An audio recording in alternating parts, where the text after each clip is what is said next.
ഇവിടെ പറഞ്ഞല്ലോ നേരത്തെ മനോഹരമായ നമ്മുടെ മുൻഗാമികൾ അവരെ ഓർമ്മിപ്പിക്കുന്ന നിലയിലുള്ള ഇന്നിപ്പോ എല്ലാം മാറിയല്ലോ. എല്ലാം മാറി.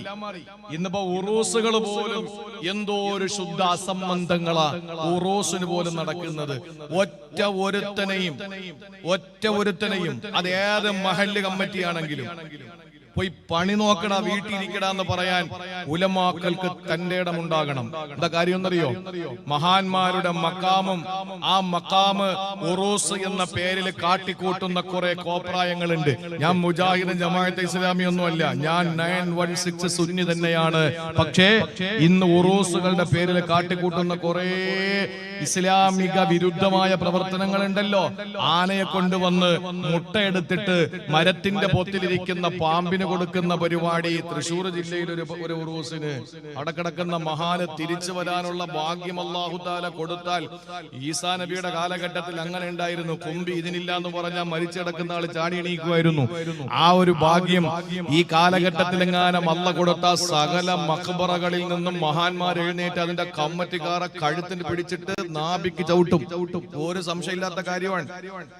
അള്ളാന്റെ റസൂലിന്റെയും അള്ളാന്റെ ഔലിയാക്കളുടെയും പേരിൽ തോന്നിയാസം പൈസ വേണമെങ്കിൽ വേറെ പണി നോക്കണം, വേറെ പണിക്ക് പോകണം. പൈസ ഉണ്ടാക്കാനാണെങ്കിൽ ഉറൂസ് വേണം, മഹാന്മാരെ ആദരിക്കണം. അവരൊക്കെ നമ്മളെ പോലത്തെ മനുഷ്യരല്ല, സർവ്വതും അള്ളാഹ്ക്ക് ത്യജിച്ചവരാണ്. ഉറൂസുകൾ നടക്കണം. പക്ഷെ ആ ഉറൂസിന്റെ പേരിൽ ഇപ്പോഴെനിക്ക് ഓർമ്മയുണ്ട്, ഞാൻ ഇവിടെ പ്രസംഗിച്ചുകൊണ്ടിരിക്കുക, വലിയ വായും തുറന്നു വെച്ചിട്ട് തൊട്ടപ്പുറത്ത് മരണക്കിണർ. ആർക്ക് വേണ്ടിയിട്ട്, ആരെ പ്രതിപ്പെടുത്താനാ? തൊട്ടപ്പുറത്ത് മരണക്കിണർ. ആ മരണക്കിണറിൽ പൈസ ഉണ്ടാക്കുന്നു. ഇവിടെ ഞാൻ നിന്ന് മതം പറയുന്നു. അപ്പുറത്ത് ദുനിയാവിന്റെ കച്ചവടം. പൈസ എന്താ ഇരിക്കുന്ന നിങ്ങളെ? ഞാൻ കൊണ്ടുവന്ന പിന്നെ തങ്ങൾ എന്തായാലും എടുത്ത് തിരിച്ചിടണ്ട, അങ്ങോട്ടോളി തങ്ങൾ തന്നെ ഉദ്ഘാടനം ചെയ്യട്ടെ. അൽഹംദുലില്ലാ. ഈ ബക്കറ്റുകളെ തങ്ങൾ പോക്കറ്റിൽ നിന്ന് എടുത്തിട്ട, അത് വലിയൊരു തുകയാണ് എടുത്തത്.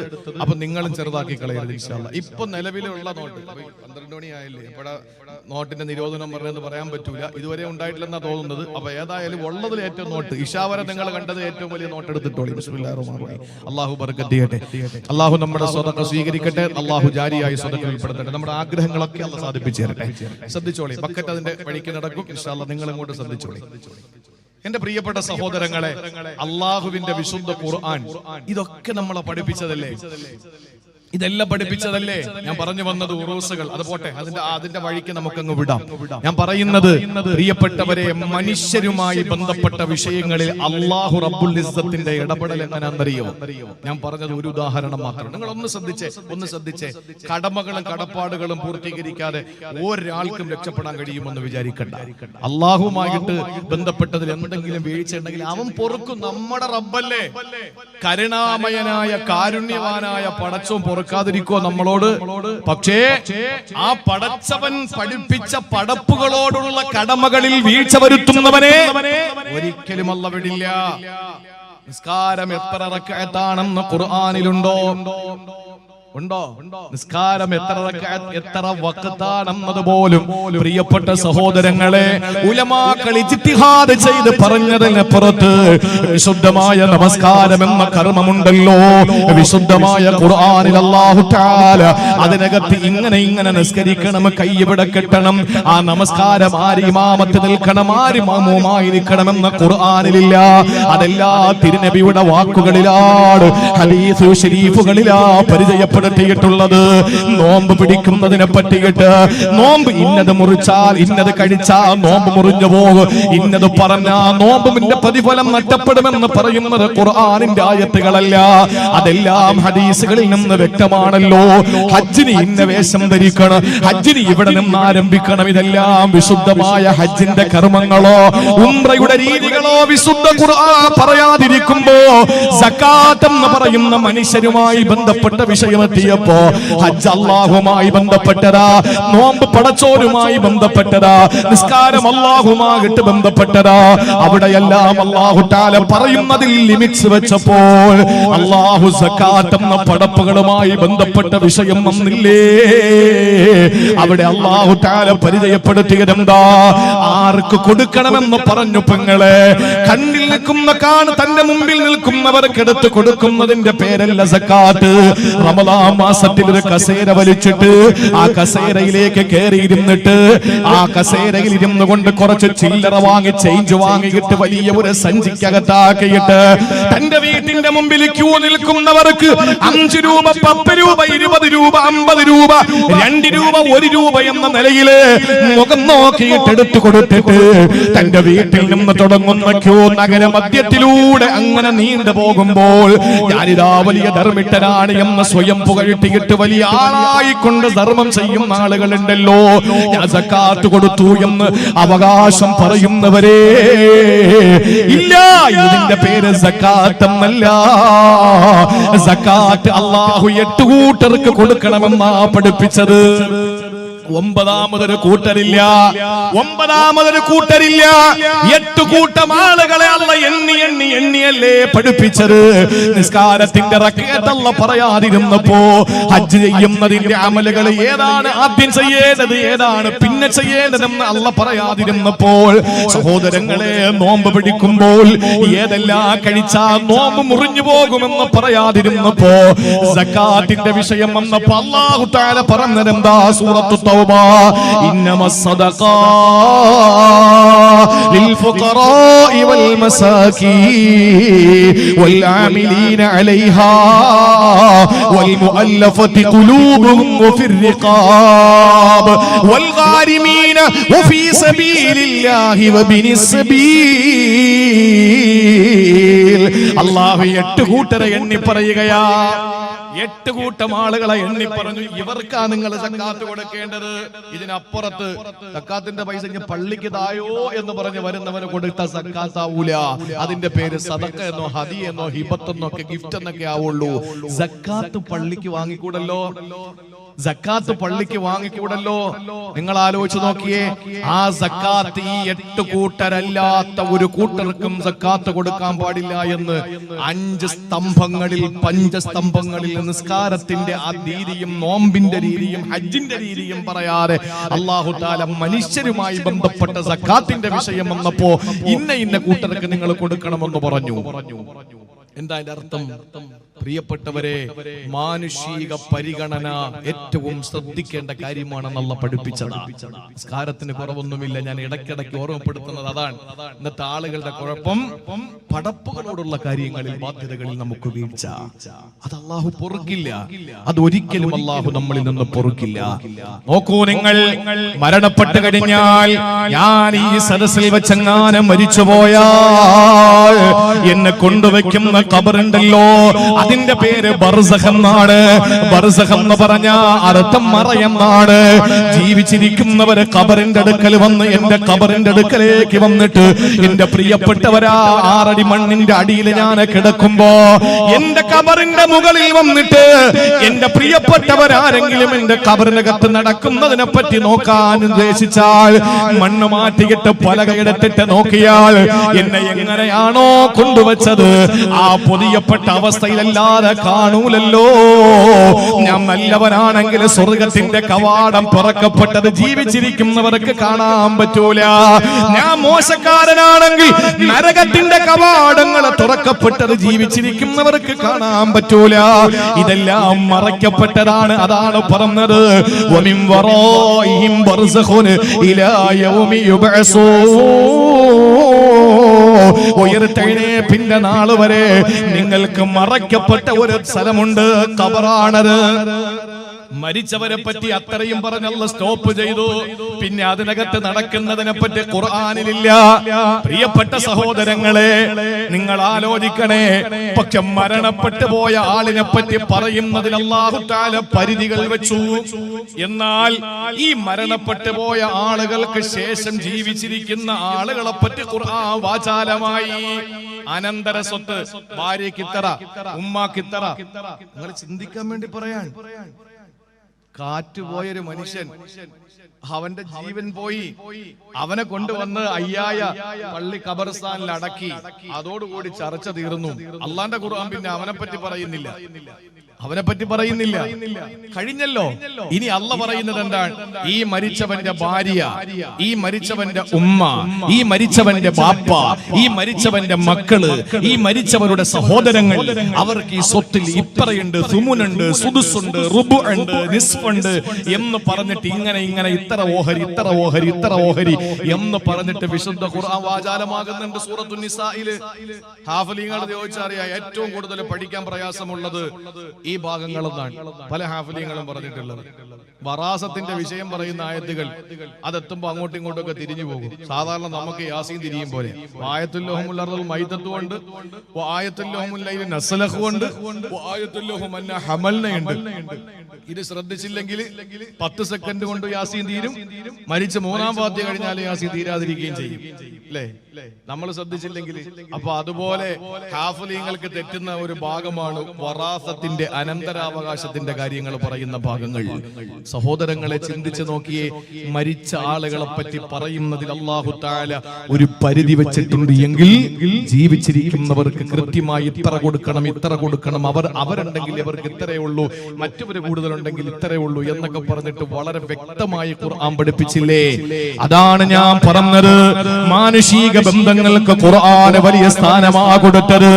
നമ്മളും അങ്ങനെ തന്നെയാണ് കൊടുക്കേണ്ടത്. അല്ലാഹുമായിട്ടുള്ള കടമകളെ പാലിക്കുന്നതോടൊപ്പം പടപ്പുകളോടുള്ള വിഷയത്തിൽ ജാഗ്രത വേണേ. ഖുർആനിലെ ഏറ്റവും വലിയ ആയത്തേതെന്നറിയോ? അയ്യായയിലെ പ്രിയപ്പെട്ടവരെ, നമസ്കാരമാണല്ലോ ഒരു സത്യവിശ്വാസിയും ഒരു സത്യനിഷേധിയും തമ്മിൽ മറയ്ക്കുന്ന, അവർ രണ്ടുപേരെയും തമ്മിൽ വ്യത്യസ്തനാക്കുന്ന ഇബാദത്ത് നിസ്കാരമാണല്ലോ. ആദ്യമായിട്ട് നിർബന്ധമാകുന്ന നിസ്കാരമാണല്ലോ. ലോകം അവസാനിക്കുന്നത് വരെയും നിലനിൽക്കുന്നത് നിസ്കാരമാണല്ലോ. ഒരു വിട്ടുവീഴ്ചയും ഇല്ലാത്തത് നിസ്കാരമാണല്ലോ. ആ നമസ്കാരത്തെ പറ്റിയല്ല ഖുർആനിൽ ഏറ്റവും വലിയ ആയത്തുള്ളത്. നോമ്പിനെ പറ്റിയല്ല, സകാത്തിനെ പറ്റിയിട്ടല്ല, ഹജ്ജിനെ പറ്റിയല്ല. ഏറ്റവും വലിയ ആയത്ത് ഏതാണെന്നറിയോ? വിശുദ്ധ ഖുർആനിലും മനുഷ്യരുമായി ബന്ധപ്പെട്ട വിഷയത്തിലാ ഒരൊറ്റ പേജുള്ള ഒരു ആയത്ത് അല്ലാഹു തആല അവതരിപ്പിച്ചു, കടം വാങ്ങുന്നതുമായി ബന്ധപ്പെട്ടത്. ഞാൻ തങ്ങൾ ഉസ്താദിന്റെ കയ്യിൽ നിന്ന് കടം വാങ്ങിയാൽ വാങ്ങിയത് ചിലപ്പോ 1000 രൂപയായിരിക്കും. തങ്ങൾ ഉസ്താദ് ഒരു പേപ്പർ എടുത്ത് കൃത്യമായി സാക്ഷികളുടെ സാന്നിധ്യത്തിൽ എഴുതണം, ഇത്രാം തീയതി ഇന്ന ദിവസം ഇന്ന സമയത്ത് ഇന്നയാളിന് ഞാൻ ഇത്ര രൂപ കൊടുത്തു. നമ്മൾ ചോദിക്കും, ഇത്രയും വലിയ മനുഷ്യനായിട്ട് നിങ്ങൾക്ക് ബുഖില് മാറിയില്ലേ എന്ന് ചോദിക്കും. 2000 രൂപ വാങ്ങിയപ്പോ 3 പേപ്പറിൽ എഴുതി വെച്ചിരിക്കുക 2 പേരുടെ സാന്നിധ്യത്തില്. നമ്മൾ അവനെ ബഖീലെന്ന് വിളിക്കില്ലേ ഒരാളെ? അല്ലെ, അങ്ങനെയല്ലേ വിളിക്കാറ്? 2000 രൂപ ഞാൻ ചോദിക്കും, പെട്ടെന്ന് എടുത്ത് പോവല്ലേ എന്ന് പറഞ്ഞു, ഇതിലൊന്ന് ഒപ്പുവെച്ചേ, ഞാൻ എഗ്രിമെന്റ് എഴുതിയിരിക്കുകയാണ്, ഞാൻ അടുത്ത ആഴ്ച തരാമെന്ന് പറഞ്ഞ കാര്യമാണ്. നമ്മൾ പറയും, ഓ ഇങ്ങനത്തെ ഒരു മനുഷ്യൻ ജീവിച്ചിരിക്കുന്നുണ്ടല്ലോ എന്ന് നമ്മൾ ചിന്തിക്കും. എടോ, അത് ഖുർആനിന്റെ അധ്യാപനമാണ്. അല്ലാത്തവർക്ക്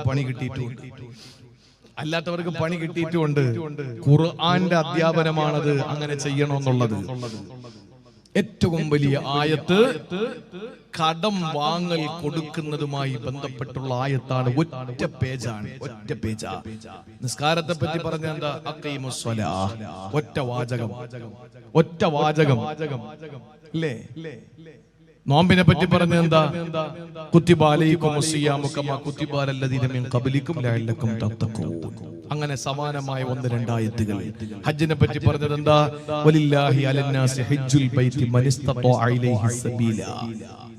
അല്ലാഹു തആല എല്ലാം ചുരുക്കി പറഞ്ഞു. മനുഷ്യരുമായി ബന്ധപ്പെട്ട കടം അടക്കമുള്ള വിഷയങ്ങൾ വന്നപ്പോഴോ ഒരൊറ്റ പേജ് നിറച്ച് അല്ലാഹുവിന്റെ ഖുർആൻ വാചാലമായി. എന്ന് പറഞ്ഞതിന്റെ അർത്ഥം എന്താ? മനുഷ്യരുമായി ബന്ധപ്പെടുന്ന വിഷയങ്ങളിൽ പ്രിയപ്പെട്ടവരെ നമുക്ക് ജാഗ്രത വേണമെന്ന, നമ്മൾ ആ വിഷയത്തിൽ സൂക്ഷിക്കണമെന്ന. ഇനി ഞാൻ പറയട്ടെ, ഏറ്റവും പ്രധാനമായി ഞാൻ ഉണർത്താനുള്ളത്, ആമുഖമായി ഞാൻ ഓതി വെച്ച ആയത്തും അത് തന്നെയല്ലേ? നമസ്കരിക്കുന്നവൻ അല്ലാഹു കൊടുക്കുന്ന പ്രതിഫലം എത്രയാ? ഒരു മനുഷ്യനെ നമസ്കരിക്കുമ്പോൾ ആ നമസ്കരിക്കുന്ന മനുഷ്യന് ഒറ്റയ്ക്ക് നിസ്കരിക്കുന്നതിനേക്കാൾ ജമാഅത്തായി നിസ്കരിക്കുമ്പോൾ 27 ഇരട്ടി പ്രതിഫലമുണ്ടെന്നല്ലേ? ശരി തന്നെയാ. ഇഖ്ലാസ് അനുസരിച്ച് അല്ലാഹു പ്രതിഫലം കൊടുക്കുന്നു. ഒരു അമലിൽ അല്ലാഹു കൊടുക്കുന്ന 10 അമലിന്റെ കൂലിയാ. ഇത് നിങ്ങളാണ് പ്രിയപ്പെട്ടവരെ. 100 രൂപ ബക്കറ്റിലിട്ടാൽ നിങ്ങൾക്ക് അല്ലാഹു എഴുതുന്നത് എത്രയെന്നറിയോ? 1000 എന്നാണ്. ഒരു സുബ്ഹാനല്ലാഹ് പറഞ്ഞവൻ അല്ലാഹു എഴുതുന്നത് 10 സുബ്ഹാനല്ലാഹ്. എന്നാൽ നോമ്പ് പിടിക്കുമ്പോഴും അങ്ങനെ തന്നെ, ഹജ്ജ് ചെയ്യുന്ന വിഷയത്തിലും അങ്ങനെ തന്നെ. പക്ഷേ പ്രിയപ്പെട്ടവരെ, അല്ലാഹുവിന്റെ ഖുർആൻ സൂറത്തുൽ ബഖറയിൽ അല്ലാഹു തആല പറഞ്ഞ ഒരു ആയത്തുണ്ട്. ഞാൻ ആമുഖമായി ഓതിയ ആയത്ത് അത് തന്നെയാണ്. അത് സക്കാത്തും അതുപോലെ സദഖയുമായി ബന്ധപ്പെട്ട വിഷയമാണ്. അല്ലാഹു പറയുന്ന വാക്ക് നിങ്ങളൊന്ന് കേൾക്കണേ. മസലുൽ ലദീന യുൻഫിഖൂന അംവാലഹും ഫീ സബീലില്ലാഹ്. അല്ലാഹുവിന്റെ മാർഗ്ഗത്തിൽ അഥവാ ജനങ്ങൾക്ക് വേണ്ടി നിങ്ങൾ ചെലവഴിക്കുന്ന സമ്പത്തിന്റെ ഉപമ എന്താണെന്നറിയോ? കമസലി ഹബ്ബത്തിൻ, കമസലി ഹബ്ബത്തിൻ, ഒരു ധാന്യമണി പോലെയാണ്. ഒരു ധാന്യമണി പോലെയാണ്. 57 സനാബില. അത് മണ്ണിൽ കുഴിച്ചു വെച്ചപ്പോൾ 7 കതിരുകൾ പൊട്ടിച്ചു. 7 കതിരുകൾ, നെൽക്കതിരുകൾ വന്നു.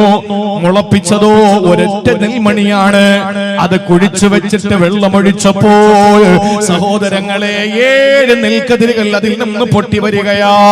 എന്നിട്ട് അല്ലാഹു പറയുന്നു, ഫീ കുല്ലി സുംബുലത്തിൻ മിഅതു ഹബ്ബാ. ഓരോ കതിരുകളിൽ 100 മണികളാണ് അല്ലാഹു കൊടുത്തത്. വെച്ചതെത്ര? ഉറക്കം വരുന്നുണ്ടോ? ഉറക്കം വരണോ? നിങ്ങളാണ് മിണ്ടായിരിക്കുന്ന. ഉറക്കം വരുന്നില്ലല്ലോ. 1 മണി വെച്ചു, 1 നെൽമണി വെച്ചു. എന്നിട്ട് മണ്ണിട്ട് വെള്ളം ഒഴിച്ച് പരിപാലിച്ചു. അപ്പോഴേക്ക് അതിൽ വന്നതെന്താ? 7 കതിരുകൾ, 7 ശിഖരങ്ങൾ പൊട്ടി. പാടത്ത് നിങ്ങൾ നോക്കി അറിയാം. ഈ ഓരോ ശിഖരങ്ങളിൽ, ഓരോ കതിരുകളില് അല്ലാഹു തആല പറയുന്നു, മിഅത്തു ഹബ്ബ, 100 നെന്മണികളെ അല്ലാഹു തആല കൊടുത്തു. അപ്പൊ എത്രയായി? അപ്പൊ എത്രയായി? എത്രയായി? 1 മണി വെച്ചു, നെൽമണി വെച്ചു. ആ നെൽമണി ഒരെണ്ണം വെച്ചപ്പോൾ അതിൽ 7 കതിരുകൾ പൊട്ടി. ആ 7 കതിരിലും ഓരോ കതിരിലും 100 നെൽമണികൾ വീതം. തിരുവനന്തപുരം ജില്ലയിലാണെങ്കിൽ 700 ആയി. മലപ്പുറത്ത് എങ്ങനെയാന്ന് വെച്ചാൽ എനിക്കറിയില്ല. 700 നെൽമണികളായി. 700 എണ്ണം. വെച്ചതെത്ര? 1. കിട്ടിയതെത്ര? 700. ഇതാണ് സ്വതക്ക കൊടുക്കുന്നതിന്റെ പുണ്യം. ഇതാണ് സ്വതക്ക കൊടുക്കുന്നതിന്റെ പുണ്യം. ഈ വിവരണം നിസ്കാരത്തിന്റെ വിഷയത്തിൽ അല്ലാഹു പറഞ്ഞില്ല. ആരെങ്കിലും നിസ്കരിച്ചാൽ, 1 റക്അത്ത് നിസ്കരിച്ചാൽ അവന് 700 റക്അത്ത് നിസ്കരിച്ച കൂലിയാണെന്ന് ഖുർആനിലില്ല. 1 നോമ്പ് ഒഴിച്ചാൽ അവന് 700 നോമ്പ് ഒഴിച്ച കൂലിയാണെന്ന് ഖുർആനിലില്ല. 1 ഹജ്ജ് ചെയ്താൽ അവന് 700 ഹജ്ജിന്റെ കൂലിയാണെന്ന് ഖുർആനിലില്ല. പക്ഷെ അല്ലാഹു പറഞ്ഞത് ഇതൊക്കെ അവനുമായി ബന്ധപ്പെട്ട വിഷയങ്ങളാണ്. മനുഷ്യരുമായി ബന്ധപ്പെട്ട വിഷയം പറഞ്ഞപ്പോ, സക്കാത്തിന്റെ വിഷയം, സദഖയുടെ വിഷയം പറഞ്ഞപ്പോ അല്ലാഹു പറഞ്ഞു, ഒരു നെൽമണി വെക്കുന്നവനെ പോലെയാണ്. 7 കതിര് പൊട്ടി, ഓരോ കതിരിലും 100 നെൽമണി വീതം. 700, ഒന്നിന് 700 പ്രതിഫലം അല്ലാഹു കൊടുക്കുന്നു. ഇത് മനുഷ്യരുമായി ബന്ധപ്പെട്ട വിഷയമായതുകൊണ്ടല്ല പറഞ്ഞതാ സഹോദരങ്ങളെ. അതുകൊണ്ട് നമ്മൾ ഏറ്റവും കൂടുതൽ സൂക്ഷിക്കേണ്ടത് അത് തന്നെയാണ്. ഏറ്റവും കൂടുതൽ സൂക്ഷിക്കേണ്ടത് അത് തന്നെയാണ്. അതുകൊണ്ടല്ലേ അല്ലാഹുവിന് വേണ്ടിയുള്ള നിസ്കാരത്തിന്റെ നിയമം എന്താണ്? അതിനു മുമ്പുള്ള വുളുവിന്റെ നിയമം എന്താണ്? വെള്ളം ഉപയോഗിക്കാൻ കഴിയാത്തൊരു മനുഷ്യന്റെ അവസ്ഥ, ഒരു വലിയ മുറിവ് കയ്യിൽ പറ്റി ഒരിക്കലും കഴുകാൻ പറ്റാത്ത അവസ്ഥയാണ്. വെള്ളം നനഞ്ഞു പോയാൽ ശരീരത്തിന്റെ അവയവത്തിന് കേടുപാടുകൾ സംഭവിക്കുമെന്ന് വിദഗ്ധനായ നിപുണനായ ഡോക്ടർ പറഞ്ഞാൽ അല്ലാഹുവിന്റെ നിയമം വന്നില്ലേ? ഫതയമ്മമൂ, നിങ്ങൾ വെള്ളം ഉപേക്ഷിച്ചിട്ട് നിങ്ങൾ മണ്ണെടുത്ത് തയമ്മം ചെയ്യുക. സഹോദരങ്ങളെ, നിസ്കാരത്തിന്റെ വിഷയം നിൽക്കാനേ കഴിയുന്നുള്ളൂ. ഇരിക്കാൻ പറ്റുന്നില്ലെങ്കിൽ നീ നിന്ന് നിസ്കരിച്ചോ. ഇനി നിൽക്കാൻ പറ്റും, പക്ഷേ നിൽക്കാൻ പറ്റുന്നില്ല, ഇരിക്കാനേ പറ്റോളെങ്കിൽ നീ ഇരുന്ന് നിസ്കരിച്ചോ. എല്ലാത്തിനും അല്ലാഹു തആല നിസ്കാരത്തിൽ ഇളവ് തന്നല്ലോ. 4 നേരത്തെ ഞാൻ പറഞ്ഞതുപോലെ 2 നിസ്കരിക്കാൻ ഖസറല്ല തന്നില്ലേ? ജംഅ അല്ലാഹു തന്നില്ലേ? എല്ലാ ആനുകൂല്യങ്ങളും അല്ലാഹു അല്ലാഹു തന്നു. നോമ്പിന്റെ വിഷയം വരുമ്പോ നിനക്ക് ആരോഗ്യമുണ്ടെങ്കിൽ നോമ്പ് പിടിച്ചാ മതി. വിദഗ്ധനായ ഡോക്ടർ പറഞ്ഞു നിനക്ക് പട്ടിണി കിടക്കാൻ പാടില്ല, വെള്ളം കൃത്യമായി കുടിച്ചില്ലെങ്കിൽ നിനക്ക് അപകടമാണെന്ന് ഡോക്ടർ പറഞ്ഞാൽ ആ നോമ്പ് നിനക്ക് വിടാമല്ലോ. യാത്ര ചെയ്യുന്നവന് നോമ്പില്ലല്ലോ. അവിടെയും അല്ലാഹു നോമ്പിന് അവിടെ ആനുകൂല്യം കൊടുത്തു. എന്നാ സഹോദരങ്ങളെ, ഹജ്ജിന്റെ വിഷയം നിങ്ങൾ നോക്ക്. അവന് പോകാൻ യാത്ര ചെയ്യാനുള്ള എല്ലാ സൗകര്യങ്ങളും അവന് ഒത്തുവരുമ്പോഴാണ് ഹജ്ജ് നിർബന്ധമാകുന്നത്.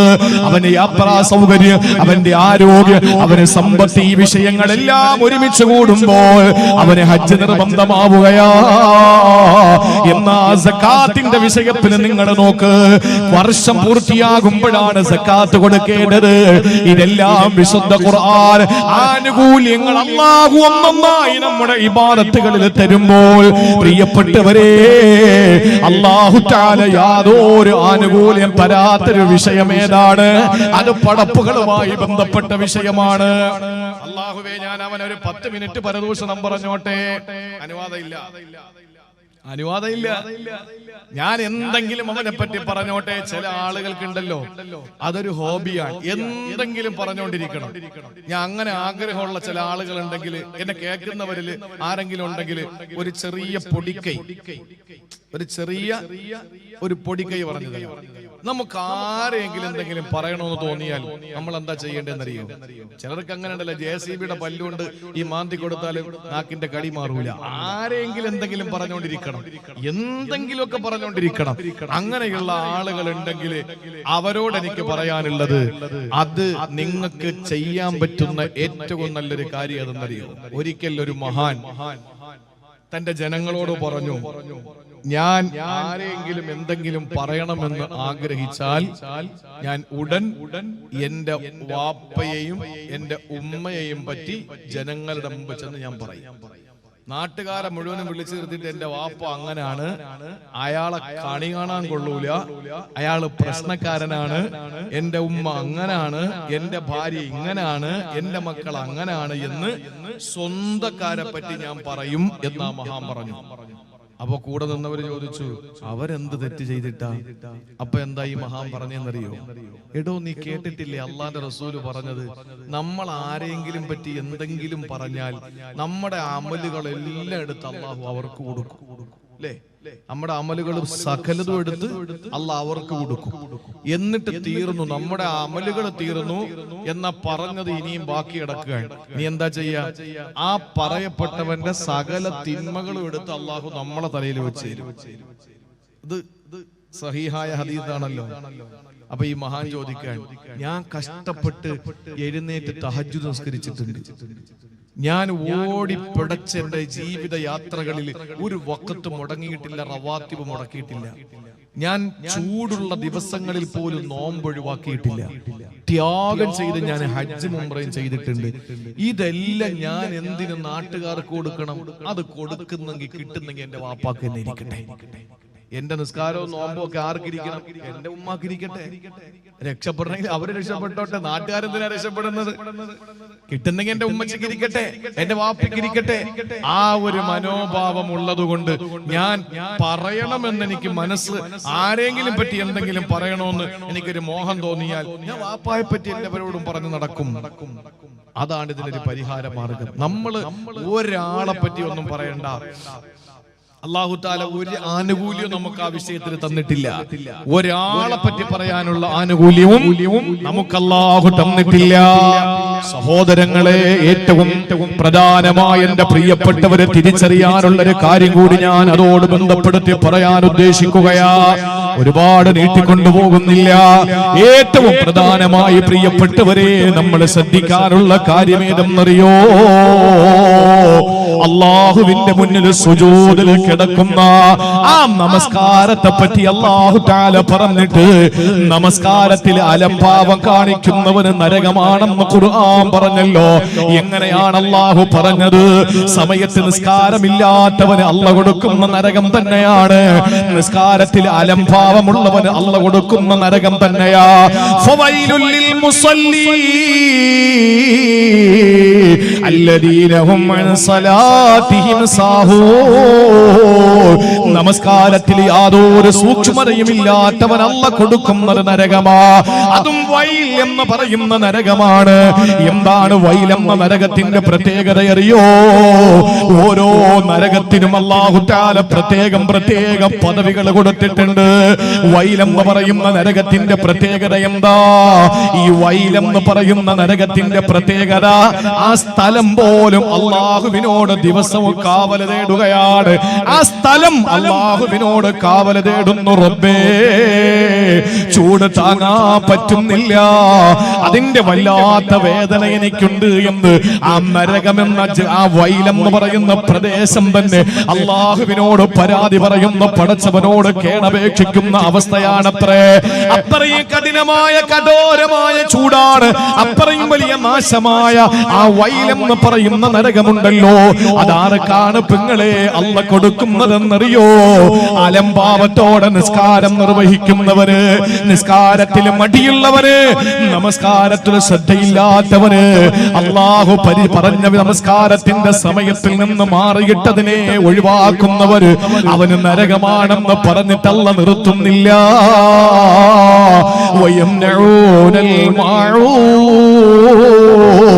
അല്ലാഹു ആ വൈലെന്ന നരകം കൊടുക്കുന്നത് നിസ്കാരമില്ലാത്തവന് മാത്രമല്ല, പിന്നെ ആർക്കാണ്?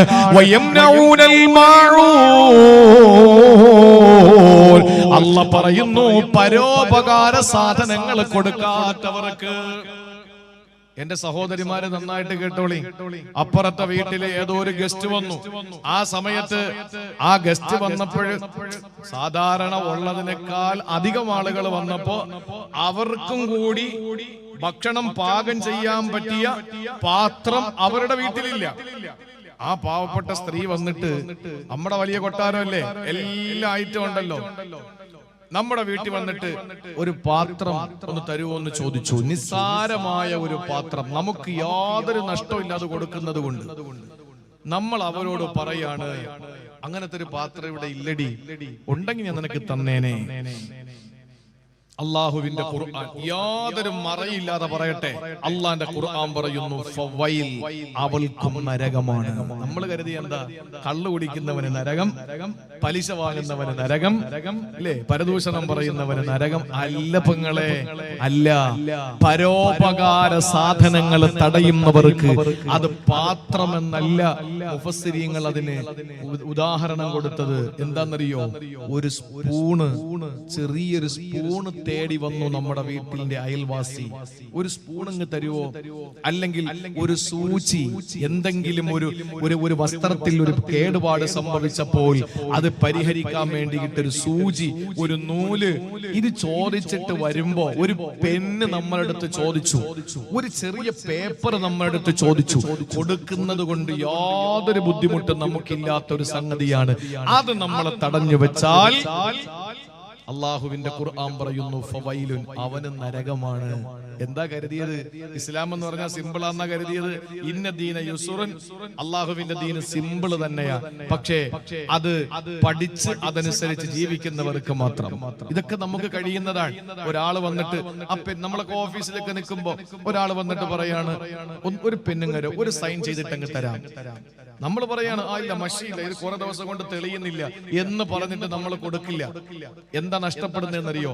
അവന്റെ ഉദ്യോഗം ചിലപ്പോൾ നഷ്ടപ്പെടാം, അവന്റെ മകൾക്ക് കിട്ടാനുള്ള സമ്പത്ത് നഷ്ടപ്പെടാം, അവന്റെ ഭാര്യയ്ക്ക് ആനുകൂല്യം കിട്ടേണ്ടത് തടയപ്പെടാം. ആ ഒരു സൈൻ സമയത്ത് നടക്കാത്തതിന്റെ പേരിൽ ഉദ്യോഗസ്ഥന്മാർ അങ്ങനെയാണല്ലോ.